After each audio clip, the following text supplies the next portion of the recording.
예수님은 역사상 가장 훌륭한 스토리텔러였습니다. 누가복음 15장에 이야기꾼 예수님의 재능이 유감없이 드러나 있어요. 어떤 집에 두 아들이 있었다라고 하며 예수님은 이야기를 시작하십니다. 집을 떠나 먼 나라에 가서 떠돌아다니는 부잣집 아들에 관한 이야기입니다.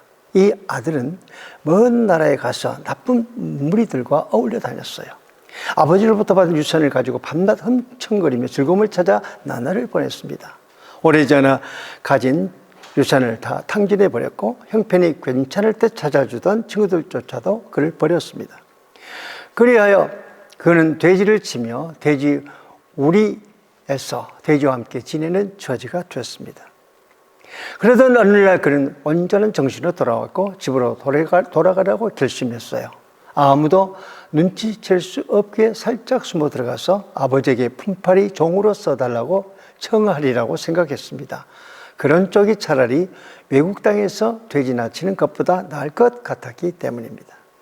그러나 이 아들은 아버지의 큰 사랑을 미처 생각하지 못했어요. 아들을 사랑하는 아버지는 아들이 돌아오기를 손꼽아 기다리면서 언덕에 올라가서 늘 길을 바라보고 있었습니다. 마침내 아들이 오고 있는 것을 보았을 때 아버지는 달려가 아들을 껴안고 입을 맞췄습니다. 아들은 자기의 죄를 고백하기 시작했어요. 그러나 아버지는 그의 말을 멈추게 하고는 종들에게 말합니다. 제일 좋은 옷을 가져다 내 아들에게 입혀라. 손가락에 반지를 끼우고 발에 실을 신기라. 자, 살찐 송아지를 잡아 잔치를 베풀자. 내 아들이 죽었다가 살아났느니라. 내가 잃었다가 다시 얻어노라. 아버지는 아들의 어깨를 감싸고 집으로 안으로 들어갑니다. 이제 세상에 나가 죄를 지을 필요가 없고 돼지를 칠 필요도 없고 음식 부스러기를 주워 먹지 않아도 됩니다. 노상에서 발이 부르터지도록 유랑하지 않아도 됩니다. 모든 죄가 용서되었고 마침내 아들은 집에서 편히 쉬게 되었습니다. 바로 이것이 하나님께서 죄인을 영접하시는 모습입니다. 죄인은 더럽고 냄새나는 누더기 차림으로 옵니다. 그러나 하나님께서는 의의 옷을 입혀주십니다. 궁핍한 자로서 버림받은 자로서 지옥으로 갈 수밖에 없는 죄인으로서입니다. 그러나 하나님 아버지는 그를 용서하시고 하늘나라의 가족으로 맞아들이시며 이 세상과 장차 올 세상에서 가장 좋은 것들을 주십니다. 예수님이 전개하시는 스토리에서 그의 손가락에 반지를 끼워주라는 말을 들을 수 있습니다. 반지는 귀한 것입니다. 금으로 만든 반지가 있고 진주나 루비 반지가 있습니다. 다이아 반지도 있습니다. 생일 반지도 있고 커플 반지도 있고 약혼 결혼 반지도 있습니다. 여기서 저는 세상에서 가장 고귀한 반지에 관하여 이야기하려고 합니다. 어떤 반지일까요? 우리가 그리스도에게 나와 그에게 믿음을 둘 때 받는 반지입니다. 저는 주님께로부터 받을 수 있는 세 가지 반지에 관하여 오늘 말씀드리고자 합니다. 첫째로 양자의 반지가 있습니다. 우리가 그리스도에게로 나올 때 하나님의 가족으로 양자로 입양됩니다. 우리는 죄악 가운데서 태어나 마귀의 가족의 속에 있었습니다. 우리는 죄악 가운데서 태어나 사탄의 가족의 속에 있었습니다. 그러나 우리가 회개하고 예수님을 믿을 때 하나님께서 우리를 택하여 마귀에게서 건지시고 양자로 그의 가족으로 맞이하십니다. 우리가 하나님의 양자가 되었을 때 어떤 일이 생길까요? 첫째는 하나님이 양자로 삼으실 때 우리는 다른 옷을 입습니다. 탕자의 낡은 옷은 벗겨지고 새 옷으로 갈아입혀졌습니다. 우리가 구원받을 때 이런 일이 우리에게도 생깁니다. 우리가 입고 있는 가시적인 의복은 바뀌지 않을지라도 어떤 사람이 진실한 그리스도인이 되면 그는 죄의 옷, 이기심의 옷, 세속의 옷을 벗어버리게 되죠. 그리고 하나님이 예비하신 의의 옷을 입게 됩니다. 하나님께서 그를 의인으로 보아주십니다. 그리고 그는 성령의 도움을 받아 주님의 이름으로 열심히 선한 생일을 하여 선한 삶의 새 옷을 입습니다. 또한 말씀으로 마음을 갈아엎어 변화되어 올바른 마음의 새 옷을 입습니다.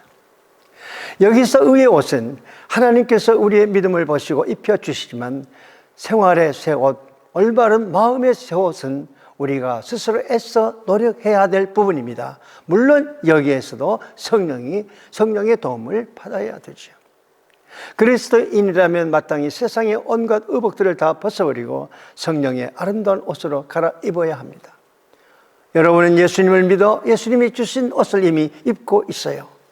새로운 모드의 패션을 차리면 뽐내고 싶은 것처럼 예수님이 입혀주신 새 옷을 자랑스럽게 여기시기를 바랍니다.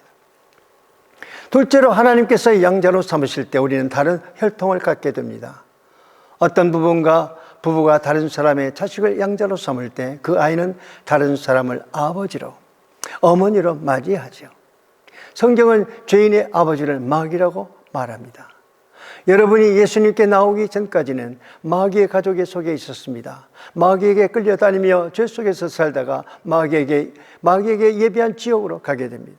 그러나 우리가 그리스도에게로 나올 때 예수님께서 우리 아버지가 되신다고 말씀하십니다.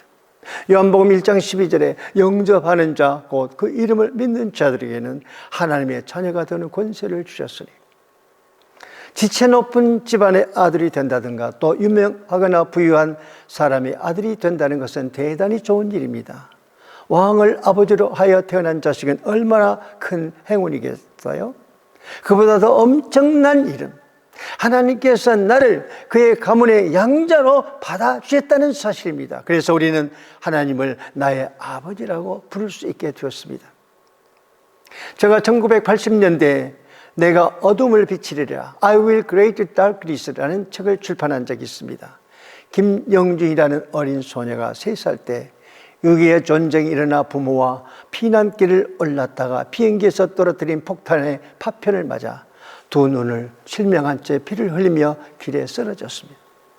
아버지는 죽었다고 생각하고 이 아이를 다리 아래 물속으로 던져버렸는데 뒤따라오던 엄마가 개울에 던져진 딸을 끌어내보니 아직 숨이 붙어 있었어요.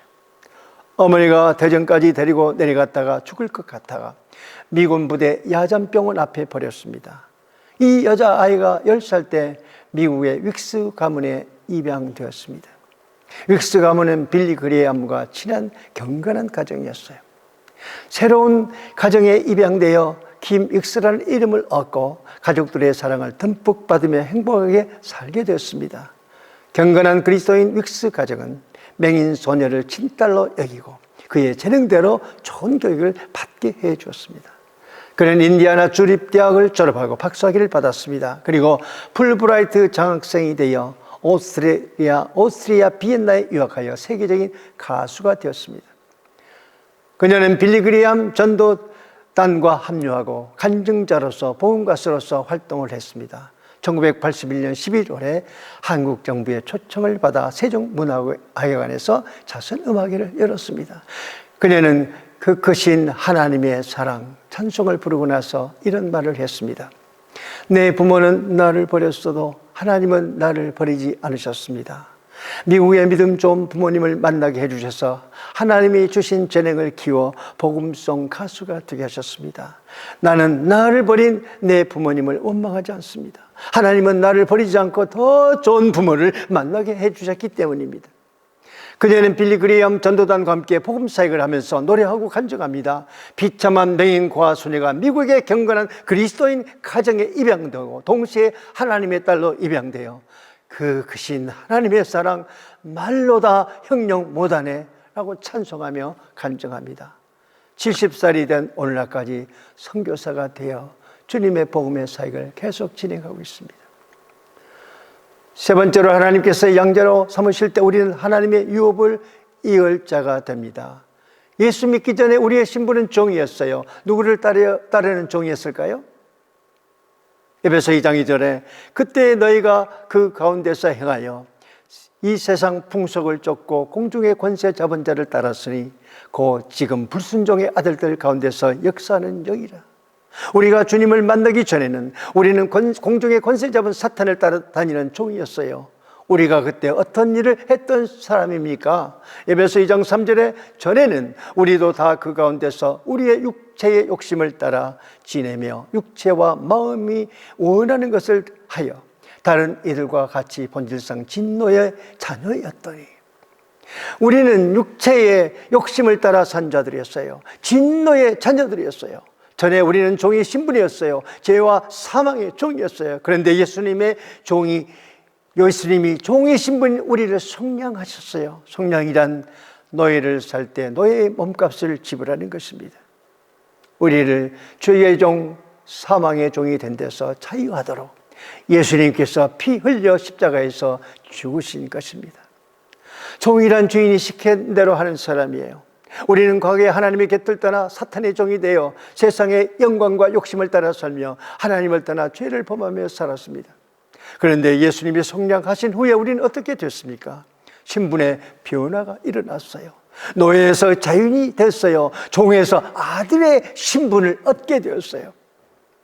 갈라디아서 4장 5절, 율법 아래에 있는 자들을 속량하시고 우리로 아들의 명분을 얻게 하려 하심이라. 그래서 우리가 하나님을 아빠, 아버지라고 부르게 하셨습니다. 종은 재산을 가질 수 없어요. 종은 주인의 아래에 있지만 아들은 아버지의 사랑 아래에 있습니다. 종은 재산 관리인에 불과하지만 아들은 모든 것을 물려받을 상속자입니다. 하늘의 복을 얻을 자입니다. 로마서 8장 17절에 자녀이면 또한 상속자 곧 하나님의 상속자요 그리스도와 함께한 상속자니. 당신은 누구입니까? 하나님의 유업을 받을 자입니다. 하나님의 존귀한 사람입니다. 시편 16편 3절에 땅에 있는 모든 성도들은 존귀한 자들이니 나의 모든 즐거움이 그들에게 있도다. 그러면 당신은 어떻게 살아야 합니까? 존귀한 자로 살아야 합니다. 존귀한 신분을 가진 여러분, 여러분의 가치를 아시기 바랍니다. 함부로 세상과 제 자신을 내동댕이치지 마세요. 요셉을 보세요. 유혹을 받았을 때 그는 하나님 앞에서 자신의 가치를 잊지 않았어요. 감옥에 갇히는 한이 있을지라도 자기의 존귀한 신분을 잃지 않았습니다. 둘째로 결혼 반지가 있습니다. 호세아 2장 19절 20절에 내가 네게 장가들어 영원히 살되 공의와 정의와 은총과 긍휼이 여김으로 네게 장가들며 진실함으로 네게 장가들리니 네가 여호와를 알리라. 여기서 하나님께서 우리에게 말씀하시는 뜻은 무엇입니까? 그와 함께 하나가 된다는 것입니다. 첫째로 우리가 구원받을 때 그리스도와 한 몸이 됩니다. 결혼식에서 신랑은 신부의 손가락에 반지를 끼워줍니다. 이때 주례자는 선포하기를 이제 두 사람은 한 몸이 되었습니다 라고 선포합니다. 이처럼 십자가 아래서 우리가 예수님을 영접할 때 예수님과 우리가 하나가 되는 것입니다. 신부의 손가락에는 반지가 끼워져 있어요. 이들 부부의 가정에 고통과 시련이 닥쳐옵니다. 젊은 부부는 도저히 해결책이 없어 어쩔 수 없이 그림이나 피아노를 팔아야만 할지도 모릅니다. 그러나 반지만큼은 절대로 팔지 않습니다. 그 반지에는 특별한 의미가 담겨 있기 때문입니다. 그런데 어느 날 슬프게도 남편이 세상을 떠나고 맙니다. 아내는 반지를 들여다보면서 눈에 눈물이 가득 고이고 즐거웠던 추억들로 가슴이 저립니다. 신랑이 그녀의 손가락에 가락지를 끼워주고 두 사람이 하나가 되었던 날을 회상합니다. 사랑하는 여러분, 그리스도께서 여러분에게 반지를 끼워주실 때 여러분과 그리스도가 사랑 가운데서 영원한 하나가 되는 것입니다. 이것은 영원한 약속입니다. 그는 결코 우리에게 등을 돌리지 않습니다. 우리 역시 어떤 일이 있을지라도 그에게 등을 돌려서는 안 됩니다. 그러므로 예수님이 우리의 모든 죄를 씻으시고 우리가 그의 것이 되었던 날을 절대로 잊어서는 안 됩니다. 주인과 혼인잔치가 있을 때까지, 주님과 혼인잔치가 있을 때까지 깨끗하게 정절을 지켜야 합니다. 세상이라는 죄악의 남편과 어울리지 말고 신부로서 단장하고 다시 오실 주님을 기다려야 합니다. 두 번째로 정절을 지키는 순결한 그리스도의 신부가 되십시오. 중국에서 활동하며 북한의 비밀지역교회를 돕고 있는 이삭 목사님이 전하는 북한 선교자들에 관한 이야기입니다. 1972년 김일성의 지시로 평양에서 개성까지 고속도로를 만드는데 불도저로 산을 밀고 땅을 메우고 공사를 시작했다고 합니다. 갑자기 땅에 꺼지고 내려앉아 불도저 운전기사는 놀라서 일을 멈추고 내려가 보니 거기에 굴이 있었어요. 자연동굴이 아니라 사람이 만든 굴이었어요. 굴 안으로 들어가 보니 20여 명의 사람들이 거기서 살고 있었어요. 그들은 믿음을 지키기 위해 1953년부터 1972년까지 19년 동안 그 땅굴 속에서 살았다고 합니다. 남자들도 여자들도 이발을 하지 못해 머리털이 자라서 허리에까지 내려와 있었습니다. 20여 명 가운데 13살, 14살 두 아이들까지 끌어내다가 즉결 재판을 한 다음에 사형 선고를 내렸습니다. 13살짜리 아이를 목을 메어 죽입니다. 이 아이를 의자에 올려놓고 손과 발을 밧줄로 묶어놓고 올가미로 목을 감고 있는 상태에서 아이가 어머니 어머니 하고 부르니까 사형 집행관이 너희 어머니 불러줘 하면서 누가 이 아이 엄마냐 나와 하였을 때 한 아주머니가 나왔습니다. 3,4천 명의 사람들이 둘러서서 처형 현장을 지켜보게 했는데 모두 어머니와 어린 아들이 무슨 말을 하려나 궁금히 여겼습니다. 이 아이가 어머니가 나오는 걸 보고 어머니 하고 불고 우는데 어머니가 가까이 와서 하는 말이 예수님 만나러 가는데 그렇게 소리 지르고 우냐? 이쁘게 가. 이 말을 듣고 이 아이가 어머니 죄송합니다 하고 어머니에게 사죄하는 아이를 보고 화가 난 간수가 아이가 서 있던 의자를 팔로 차는 바람에 아이의 몸이 공중에 매달리게 되었습니다. 아이는 손으로 목에 걸린 밧줄을 붙잡았어요. 그 상태로 아이는 이리저리 움직이며 몸부림치는데 엄마가 밑에서 아들을 보고 이 아저씨 미워하지 말라고 말했습니다. 이 말을 들은 아이는 네 하며 목에 걸린 밧줄을 붙들었던 손을 놓고 깍지를 끼고 죽어갔습니다. 두 번째로 끌려 나온 사람은 그 아이의 형이었어요. 그는 어머니를 보며 말했습니다. 고마워 어머니. 뭐가? 나 천국 가게 해주셨잖아요. 그래? 하며 밧줄에 매달려 죽어 축 늘어져 있는 둘째 아이 앞에서 아이 엄마가 하는 말이 조금 후에 예수님 앞에서 다시 보자. 네 어머니. 이 아이는 자기 목을 맬 아저씨에게 아저씨가 우리 동생도 죽이고 나도 죽일 거고 우리 어머니도 죽일 건데 그래도 아저씨를 사랑하는 분이 계세요. 그 아저씨는 멋쩍어 하며 누가 나를 사랑한다고? 다그쳐 물었습니다. 예수님이요. 예수님이 아저씨를 사랑해요.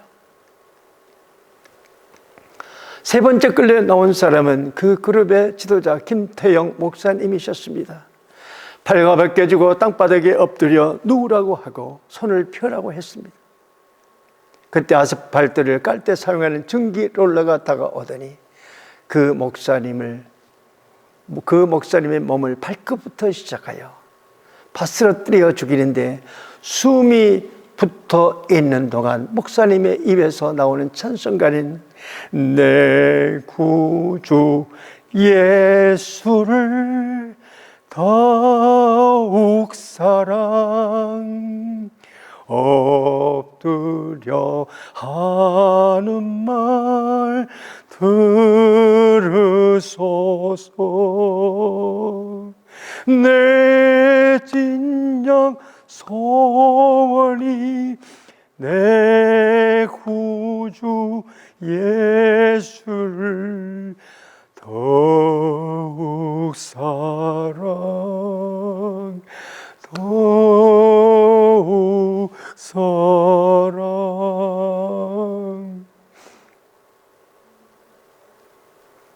김태형 목사님은 그렇게 죽으셨습니다. 히브리서 11장 36절부터 38절까지 또 어떤 이들은 조롱과 채찍질 뿐 아니라 결박과 옥에 갇히는 시련도 받았으며 돌로 치는 것과 톱으로 캐는 것과 시험과 칼로 죽임을 당하고 양과 염소의 가죽을 입고 유리하여 궁핍과 환난과 학대를 받았으니 이런 사람은 세상이 감당치 못하는지라. 왜 그들은 세상을 유리하기도 하고 이런 개죽음을 기쁘게 당할까요? 어떤 이들은 더 좋은 부활을 얻고자 하여 심한 고문을 받되 구차히 풀려나가기를 원하지 아니하였으며 그들은 잠깐 사는 목숨을 구걸하지 않았습니다. 그리스도에 대한 믿음을 부인하지 않았습니다. 사랑하는 여러분, 주님을 위하여 목숨을 내놓으면 두려움이 없어요. 주님이 영생을 책임지실 테니까요. 구원 얻기 위해 예수님께 의지한 영혼은 그리스도로부터 끊어지려야 끊을 수 없습니다. 내가 그들에게 영생을 주노니 영원히 멸망하지 아니할 것이요 또 그들을 내 손에서 빼앗을 자가 없느니라. 그들을 주신 내 아버지는 만물보다 크심에 아무도 아버지 손에서 빼앗을 수 없느니라. 또 로마서 8장 38절 39절에서 이렇게 말하고 있습니다. 내가 확신하노니 사망이나 생명이나 천사들이나 권세자들이나 현재 일이나 장래 일이나 능력이나 높음이나 깊음이나 다른 어떤 피조물이라도 우리를 우리 주 그리스도 예수 안에 있는 하나님의 사랑에서 끊을 수 없으리라. 바다가 마르고 산들이 무너져 내리며 해가 닳아 없어진다고 할지라도 그리스도께서는 결코 우리를 버리지 않으실 것입니다. 우리는 결코 끊어질 수 없는 사실로 하나님과 연결되어 있거든요. 하나님이 우리를 구원하실 때 영원히 구하십니다. 우리는 그분의 것이고 그는 우리의 것이며 영원히 그 관계는 변함이 없을 것입니다. 셋째로 잔치의 반지가 있습니다. 인생에서 가장 영광스러운 때는 우리가 예수 그리스도와 하나가 되는 순간입니다. 그때 잔치의 반지가 우리의 손가락에 끼워지고 우리는 우리 구주 그리스도 안에서 날마다 순간순간마다 잔치처럼 즐거워하게 될 것입니다. 잔치의 반지는 영원한 즐거움을 뜻하지요. 어느 날 예수님이 공중으로 다시 오신 후에 성도들을 영접하여 잔치를 베푸실 것입니다.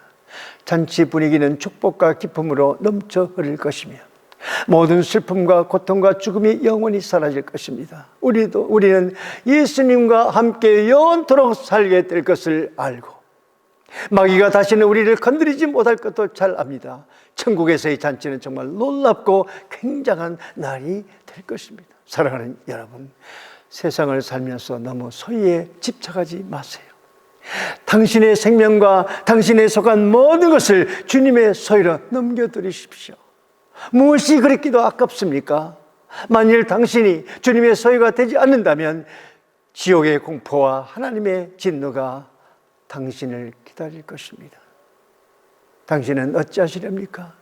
그 큰 날 심판의 날이 올 것에 대비하여 준비하시겠습니까? 기쁨의 반지가 우리의 손가락에 끼워진다는 것은 무엇을 의미할까요? 첫째로 우리의 죄가 용서되었다는 것을 의미합니다. 하나님께서 우리의 모든 죄를 한꺼번에 묶으시고 하나님이 기억지도 않으시는 망각의 바다 깊이 던지셨어요. 그 죄는 절대로 떠오르지 않을 것입니다. 만약 우리의 죄가 용서되지 않았고 우리와 하나님 사이가 막혀 있다면 우리가 웃을 처지도 못되며 찬송을 부를 권리도 없습니다. 우리의 상태가 너무너무도 비참하기 때문입니다. 기쁨의 잔치 반지가 우리의 손가락에 끼워진다는 것은 무엇을 의미할까? 두 번째로 예수님이 우리와 영원히 함께 있을 것을 의미합니다. 주님은 말씀하셨어요. 볼지어다 내가 세상 끝날까지 너희와 항상 함께 있으리라. 임마누엘 되시는 주님께서 우리가 어느 곳에 있든지 어느 때든지 항상 우리와 함께 계시겠다고 약속하셨습니다. 사랑하는 여러분, 그리스도인의 장래는 해보다 더 빛날 것입니다. 지금은 이해가 잘 안 되고 보이는 것들이 불확실하게 보이는 것들이 그때에는 그것들이 확실하게 이해가 될 것입니다. 만일 여러분이 그리스도인이라면 어느 날인가 이 세상의 수고를 다 마치고 하늘나라 도시에 있는 금빛 찬란한 거리를 거닐 수 있을 것입니다. 그것은 이별과 상실이 없는 곳이며 안식이 끝나는 법이 없는 곳입니다. 이 세상에서는 질병과 눈물과 괴로움이 죽음을 맞이하는 순간까지 있을 수 있지만 당신이 그리스도인이라면 결코 두려워할 필요가 없습니다. 눈물과 수고가 더 이상 있지 않은 나라에서 당신의 구주 곁에 영원히 서게 될 것이기 때문입니다. 얼마나 귀하고 좋은 일들이 기다리고 있는지 생각하시길 바랍니다. 사랑하는 여러분, 지금 그 길에 있습니까? 아니면 하나님으로부터 멀고 먼 죄의 장소에 있습니까? 오셔서 예수님이 당신의 손가락에 반지를 끼워주시도록 손을 내미시기 바랍니다. 이제 여러분에게 언젠가 천국의 문에 있을 한 장면을 묘사할까 합니다. 한 무리의 사람들이 땅에서 올라옵니다. 천국의 문지기가 암호를 말하라고 합니다. 암호라고요? 우린 그거 모르는데요. 하지만 땅에서 권세와 영광을 누리고 살았으니 하늘나라에서도 존귀를 누리라고 생각합니다. 그때 그들은 천국문 바로 위에서 나는 너희를 도무지 알지 못하노라 라는 구주의 음성을 듣게 됩니다. 또 다른 무리의 영혼들이 올라왔을 때 천국문에서 암호를 대라고 합니다. 우리는 암호 같은 건 모릅니다. 하지만 땅 위에 있을 때 우리가 선한 일을 많이 행했어요. 대학에 장학금을 기부했고요. 병원도 지었고요. 가난한 사람들을 도왔어요. 그때 다시금 주님의 음성이 들려옵니다. 내게서 떠나가라. 육신의 행위를 가지고 천국에 들어올 자는 아무도 없느니라. 그들 역시 쫓겨나고야 맙니다. 세 번째 무리의 영혼들이 천국 문 앞에 이르렀습니다. 암호가 뭐냐고 그들에게 물었을 때 그들이 말하기를 우리는 하나님으로부터 멀리 떨어져 유리방황했습니다. 우리는 죽음 마땅한 죄인이었습니다. 그러나 예수님께서 우리를 부르는 소리를 들었습니다. 그래서 우리는 모든 믿음을 예수님께 두었습니다. 우리는 예수님의 이름을 의지하고 여기에 왔습니다. 그때 문지기가 외쳐 말합니다. 그것이 바로 암호다. 그것이 천국에 이르는 비밀한 말씀의 열쇠니라. 머리를 들라 천국의 영생의 문들이여 주님의 구속받은 자들을 들어오게 하라. 그리고 그때 하늘에 천군 천사가 찬송을 부르고 하늘의 모든 종이 울려 퍼지면서 만왕의 왕의 자녀들이 천국 문 안으로 들어가 주님의 보좌 앞으로 걸어가게 됩니다. 사랑하는 여러분, 천국에 들어가 그 모든 기쁨을 누릴 수 있는 유일한 길은 오직 주 예수를 통하는 것 뿐입니다. 여러분은 그를 여러분의 개인의 구주로 삼으시렵니까? 기도하겠습니다. 주님, 저희들을 구원하시기 위하여 이 세상에 오셨습니다. 저희들을 구원하기 위해 십자가를 지으셨습니다. 주님의 베푸신 구원의 은총에 감사와 영광을 돌려드립니다. 저희들은 구더기보다도 더 추한 죄인이어서 마귀를 쫓아가는 탐욕의 사람이었습니다. 죄 속에서 방황하다가 소망 없이 지옥에 갈 수밖에 없는 벌레 같은 인생이었습니다. 주님을 믿고 저희들의 마음에 영접하여 함께 살아가는 자가 되어 저희들의 모든 것이 변화되었습니다. 하나님의 자녀로 귀히 여김을 받게 되었고 아버지로 부르게 되었습니다. 또한 우리 오직 믿음 가운데서 주님과 한 몸이 되게 하셨습니다. 주님과 아름다운 교제를 참된 기쁨과 즐거움에 충만한 시간을 갖게 하시옵소서. 주님을 사랑한 만큼 말씀에 순종하게 하옵소서. 회개하는 삶을 살게 하옵소서. 주님의 거룩한 잔치에 참여할 수 있는 순결한 신부 되게 하옵소서. 예수 그리스도의 이름으로 기도합니다. 아멘.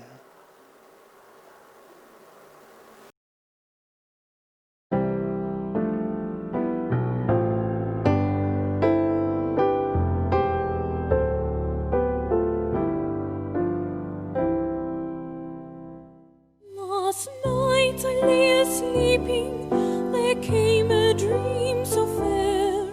I stood in old Jerusalem beside the temple there.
was changed, the streets no longer rang, hushed with a glad hosanna.